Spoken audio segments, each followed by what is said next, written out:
ഒരു മുട്ട ദോശയുടെ റെസിപ്പി നോക്കാം. ആവശ്യത്തിന് ദോശമാവ് എടുക്കാം. അതിലേക്ക് ചേർക്കാനുള്ള സവോളയും തക്കാളിയും ചോപ്പ് ചെയ്ത് വെക്കാം.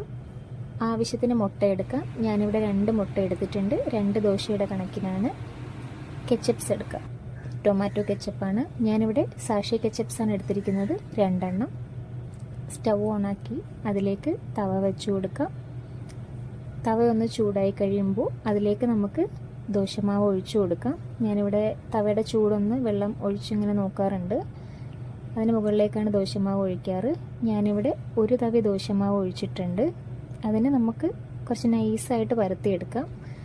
ഒരുപാട് വലുപ്പത്തിൽ വേണം, തവയുടെ അത്രയും വലുപ്പത്തിൽ വേണം എന്നുണ്ടെങ്കിൽ നിങ്ങൾക്ക് 1 തവിയിൽ കൂടുതൽ മാവ് ഒഴിക്കാവുന്നതാണ്. ഇപ്പോൾ 1 തവി മാവ് ഒഴിച്ച് പരത്തുമ്പോൾ ഏകദേശം ഇത്രയും വരും. അത്യാവശ്യം വലുപ്പമുള്ളൊരു ദോശ തന്നെ കിട്ടും. ഇതിലേക്ക് നമ്മൾ ദോശ പരത്തി കഴിഞ്ഞ ശേഷം ഇതിലേക്ക് നമുക്ക് മുട്ട ചേർക്കണം. മുട്ട നിങ്ങൾക്ക് 2 രീതിയിൽ ചേർക്കാം. ഒന്നുകിൽ മുട്ട നേരിട്ട് അതിലേക്ക് ഉടച്ചൊഴിച്ച ശേഷം അത് ചട്ടുകമോ സ്പൂണോ എന്തെങ്കിലും കൊണ്ട് സ്പ്രെഡ് ചെയ്ത് കൊടുക്കാം. എനിക്കതത്ര ഈസി മെത്തേഡല്ല. അതുകൊണ്ട് ഞാൻ എപ്പോഴും ഒരു പാത്രത്തിലേക്ക് ആദ്യമേ തന്നെ മുട്ട പൊട്ടിച്ചൊഴിച്ച് സ്പ്രെഡ് ചെയ്ത് കൊടുക്കാൻ കണക്കിന് ബീറ്റ് ചെയ്ത് വെക്കാറുണ്ട്. അതിനുശേഷം അതൊഴിച്ച് സ്പ്രെഡ് ചെയ്ത് കൊടുക്കുമ്പോൾ എനിക്കിങ്ങനെ മുഴുവനായിട്ട് ഈസി ആയിട്ട് സ്പ്രെഡ് ചെയ്തെടുക്കാൻ പറ്റുന്നുണ്ട്. അപ്പോൾ അത് നമ്മൾ ചെയ്യുന്ന രീതികൾക്കനുസരിച്ച് നമുക്ക് ചെയ്യാവുന്നതാണ്. മുട്ട സ്പ്രെഡ് ചെയ്ത ശേഷം അതിൻ്റെ മുകളിലേക്ക് നമ്മൾ നേരത്തെ ചോപ്പ് ചെയ്ത് വെച്ചിരുന്ന സവോളയും തക്കാളിയും സ്പ്രെഡ് ചെയ്ത് കൊടുക്കണം. നമ്മുടെ ആവശ്യത്തിന്, ആ ഒരു ദോശയ്ക്ക് ആവശ്യത്തിനുള്ള അളവിന് മാത്രം കൊടുത്താൽ മതിയാവും. ഞാൻ യൂഷ്വലി അതിൻ്റെ മുകളിലേക്ക് 1 പിഞ്ച് മുളക് പൊടിയും 1 പിഞ്ച് കുരുമുളക് പൊടിയും ഇടാറുണ്ട്. അതിൻ്റെ ഒരു ടേസ്റ്റ് ഇഷ്ടമാണ്, അതുകൊണ്ട് അങ്ങനെ ചെയ്യാറുണ്ട്. നിങ്ങൾക്കും അത് പരീക്ഷിച്ച് നോക്കാം.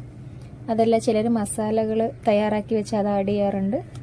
അങ്ങനെയും നോക്കാവുന്നതാണ്. അപ്പോൾ ഈ മെത്തേഡിൽ ചെയ്യുമ്പം ഇതിലേക്ക് 1 പിഞ്ച് മുളക് പൊടി ഇതുപോലെ വിതറി കൊടുക്കാം. അതോടൊപ്പം 1 പിഞ്ച് കുരുമുളക് പൊടിയും മുകളിലേക്ക് ഇങ്ങനെ വിതറിയിട്ട് കൊടുക്കാം. അതിൻ്റെ മുകളിലേക്കാണ് നമ്മൾ ഈ ടൊമാറ്റോ കെച്ചപ്പ് ആഡ് ചെയ്യുന്നത്.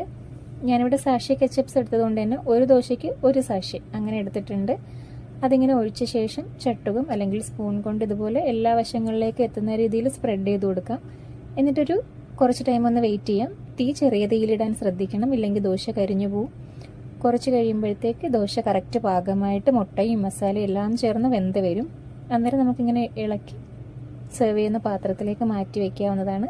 ഇതിനൊരു കറി വേണമെന്ന് നിർബന്ധമില്ല. കറി വേണമെന്ന് നിർബന്ധമുള്ളവർക്ക് ഒരു ചെറിയ തക്കാളി ചട്നിയോ തേങ്ങാ ചട്നിയോ എന്തെങ്കിലും കൂട്ടി പരീക്ഷിക്കാവുന്നതാണ്.